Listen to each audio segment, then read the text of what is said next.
साला एक मच्छर आदमी को हिजड़ा बना देता है, एक खटमल पूरी रात को अपाहिज कर देता है, साला एक मच्छर आदमी को हिजड़ा बना देता है।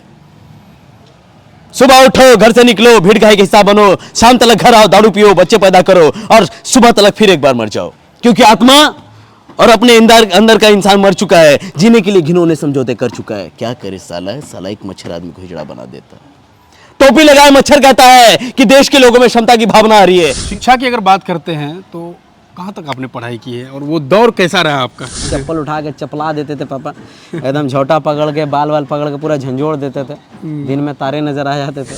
मेरे तकिए के साइड में किताबें रहती हैं और मौका मिलता है तो पढ़ते हैं और सीखते हैं। देखिए क्या है ना कि पढ़े लिखे होकर काम करना, बगैर पढ़े लिखे होकर काम करने में अंतर। तो पढ़ा लिखा आर्टिस्ट और नहीं पढ़ा लिखा आर्टिस्ट में एक दिन में लेकिन 3-4 वीडियो वायरल हुए थे। एक यूट्यूब से वायरल हुआ था, तब शायद टिकटॉक से वायरल हुआ था। तो हेलो, गुड इवनिंग इंडिया, कैसे हैं आप सभी?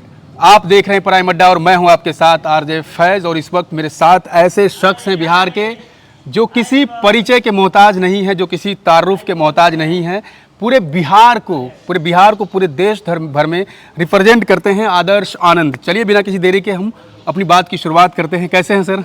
बहुत बहुत धन्यवाद। ये सबसे पहले तो आप दूसरी बार बोल रहे हैं, बहुत बहुत धन्यवाद। एक बार वीडियो ऑन नहीं किया था, दूसरी बार करना पड़ रहा है।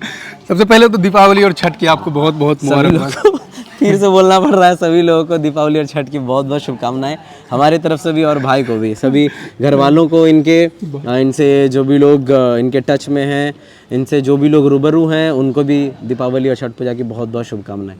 बहुत बहुत शुक्रिया आदर्श जी। सबसे पहले ये बताइए, आप कितने फैन फॉलोइंग हैं? उत्तीसा रुकान रे, आप कितने फैन फॉलोइंग हैं? लोग आपको जानते हैं, लोग आप पर जान लुटाते हैं। एक बार आपके साथ पटना में कोई इंसिडेंट हो गया था, काफ़ी लोग जो है चाहने वाले आपके मतलब अलग रूप इख्तियार कर लिए थे।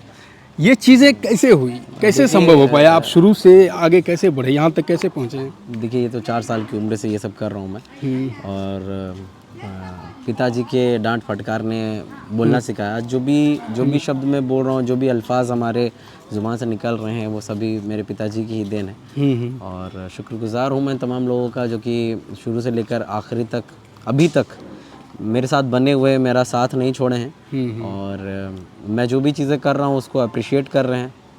और मैं जो भी चीज़ें करता हूँ बड़े सोच समझ कर ही करता हूँ कि ये चीज़ें कहाँ तक सही होंगी, ये चीज़ें कहाँ तक गलत होंगी।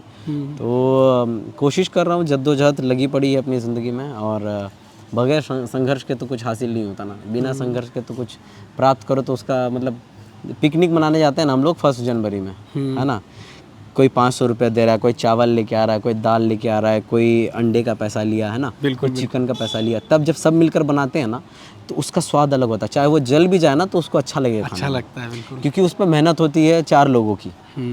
तो इसीलिए मेहनत करके जो चीज़ें हासिल होती है ना, उसका स्वाद अलग होता है। शिक्षा की अगर बात करते हैं तो कहाँ तक आपने पढ़ाई की है और वो दौर कैसा रहा आपका? शिक्षा बड़ा अच्छा रहा है। और मेरे पिताजी चूँकि एक शिक्षक हैं, है ना, टीचर हैं, तो एक टीचर चाहेगा कि बेटवा उसका पढ़ा लिखा ही हुआ है कि नहीं। और मैंने शुरुआत से ही पढ़ाई को फर्स्ट प्रायोरिटी दी है। और कभी कभी अगर बचपन में जब पढ़ाई करने जाया करता था तो भटक जाया करता था, मतलब कोचिंग के बहाने ना मैं बाहर दिन काट लेता था। 3 घंटे तो पड़ती होगी। हाँ, नहीं, पूरा पड़पड़ा के उठा के पटक के दे पीछे में कोहनी। तो तब धीरे धीरे करते करते फिर 10th class seriously, 12th class seriously, graduation seriously, बड़े सिंसियरली मैंने पढ़ाई को किया है। और अभी भी जब अमूमन मेरे को मौका मिलता है तो मैं कोशिश करता हूँ किताबों को पढ़ने की। मेरे तकिए के साइड में किताबें रहती हैं और मौका मिलता है तो पढ़ते हैं और सीखते हैं। देखिए क्या है ना कि पढ़े लिखे होकर काम करना, बगैर पढ़े लिखे होकर काम करने में अंतर। तो पढ़ा लिखा आर्टिस्ट और नहीं पढ़ा लिखा आर्टिस्ट में अंतर होता है। तो इससे बेहतर यही होगा कि पढ़ा लिखा आर्टिस्ट बनकर ज़िंदगी बिताओ, है ना। तो मैंने ग्रेजुएशन किया है फिज़िक्स ऑनर्स से, बीएससी किया है हमने, एमएससी में एडमिशन लिया, मास्टर करने की सोची कि मास्टर करेंगे साइंस से, फिज़िक्स ऑनर्स है, जो कि बड़ा डिफ़िकल्ट होता है चूज़ करने में। तो मेरा फिज़िक्स बड़ा फेवरेट रहा है। तो फिर उसके बाद थोड़ी बहुत किए हैं हम MSc, फिर बीच में ड्रॉप कर दिए क्योंकि इधर से वीडियो भी बनाना होता था, ये भी करना होता, तो किसी एक चीज़ में फोकस नहीं कर पा रहे थे। बिल्कुल बिल्कुल। पढ़ाई छूट जा रही थी मेरी, और ग्रेजुएशन कर लिया था मैंने, BSc कर लिया था, तो फिर मेरे को लगा यार चलो BSc ठीक है।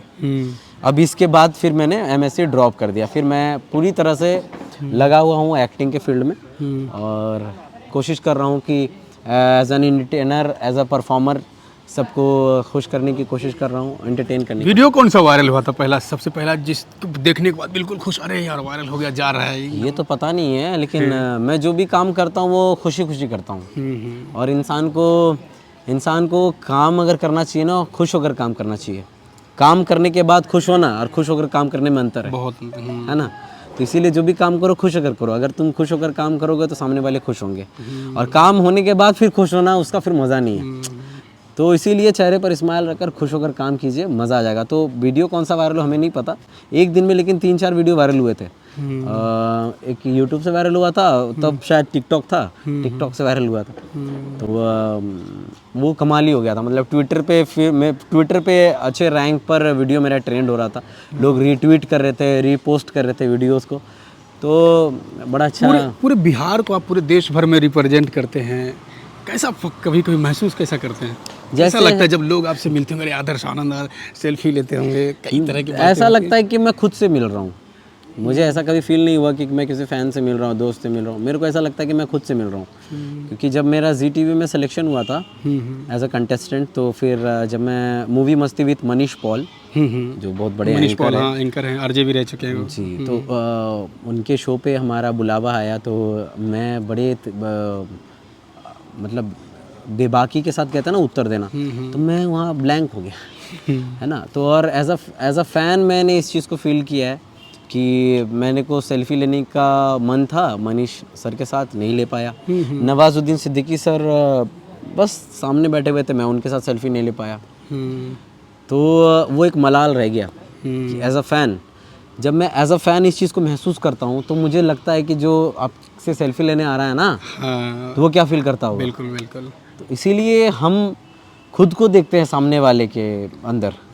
आपकी एक्टिंग के जो है बिहार के लोग या भारत के लोग कह सकते हैं, एक बार पता है, यकीन नहीं मानिएगा आप, मैं दिल्ली था उस वक्त, मैं एक शॉप था, मतलब वहाँ पे जो ना कारोबारी लोग रहते हैं, पार्ट्स वगैरह बाइक वाइक का, ऐसे हर चीज़ें बिकती है वहाँ पर। जगह का नाम देखिए मेरे ध्यान से ही उतर गया है, करोल बाग, सॉरी, हाँ करोल बाग में गया एक बार, वहाँ पर मैं कुछ सामान लेने गया था, दोस्त गए हुए थे मेरे यहाँ से, गाँव से, वो सामान लेने गए थे, तो सामान उनसे लिया। सामान लेने के बाद जो है हमने सिर्फ उनसे इतना कहा कि भागलपुर कहते ही वो कह रहे हैं आदर्श आनंद वाला भागलपुर। मैं बोला हाँ भाई यार, यकीन नहीं मानिएगा, मतलब मुझे अंदर से इतना खुशी हुई इस बात की, मैं एकदम चंभित रह गया। जो मेरे साथ में एक लड़का था, मैं उनको भी कहा यार, मैं कसम से बिल्कुल, वो दिल्ली का है, जबकि प्रॉपर था वो दिल्ली का, जबकि यकीन आपको इस बात की जानकारी होगी कि दिल्ली, खास करके जो बिहार के लोग रहते हैं बाहर दिल्ली में, तो उनके लैंग्वेज को लेकर के ना एक अलग मेंटेलिटी है वहाँ के लोगों की।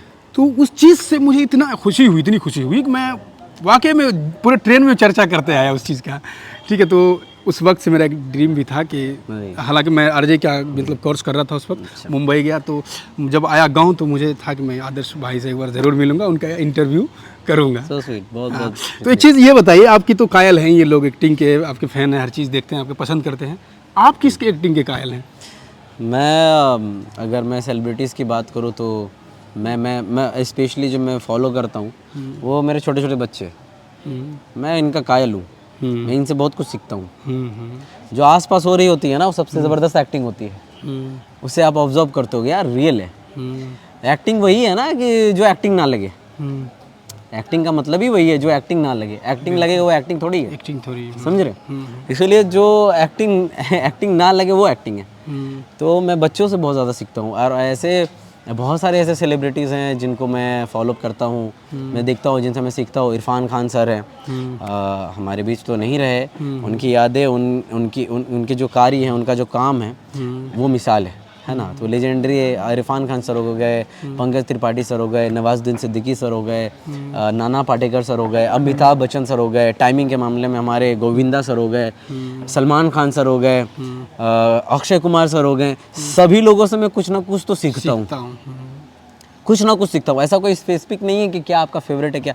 इन लोगों से जो जो चीज़ें मैंने सीखी हैं ना, वो गोविंदा सर से मैंने डांस सीखने की कोशिश करी है, अलग अलग लोगों से अलग अलग चीज़ें सीखने की कोशिश करी है। तो बहुत सारे ऐसे हैं कलाकार जिनसे मैं बहुत कुछ सीखता हूँ।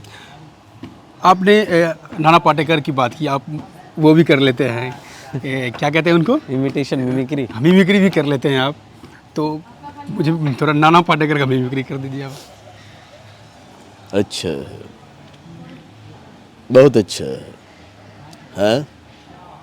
एक मच्छर, साला एक मच्छर आदमी को हिजड़ा बना देता है। एक खटमल पूरी रात को अपाहिज कर देता है। साला एक मच्छर आदमी को हिजड़ा बना देता है।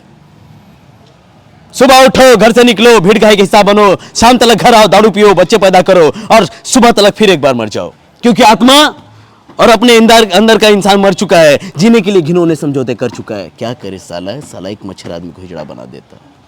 टोपी लगाए मच्छर कहता है कि देश के लोगों में क्षमता की भावना आ रही है, इसलिए तो बड़ी मछली छोटी को खा रही है। क्या करे साला, एक मच्छर आदमी को हिजड़ा बना देता है। शाहरुख खान का थोड़ा सा। हे साला, हे प्रिया, मेरी बात सुनो प्रिया।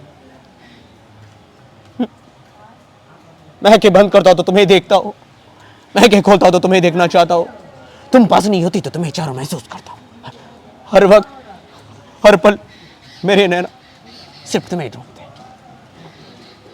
इसे प्यार को या पागलपन या मेरे दिल की धड़कन, नहीं मक्खी।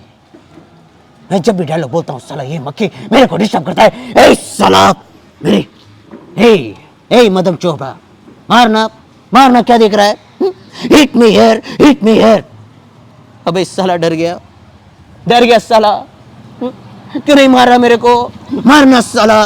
तेरे को तेरे की वर्दी की रॉब जो जमा रहा है ना, मैं 2 मिनट में तेरी वर्दी अगर नहीं उतार दिया ना तो मेरा नाम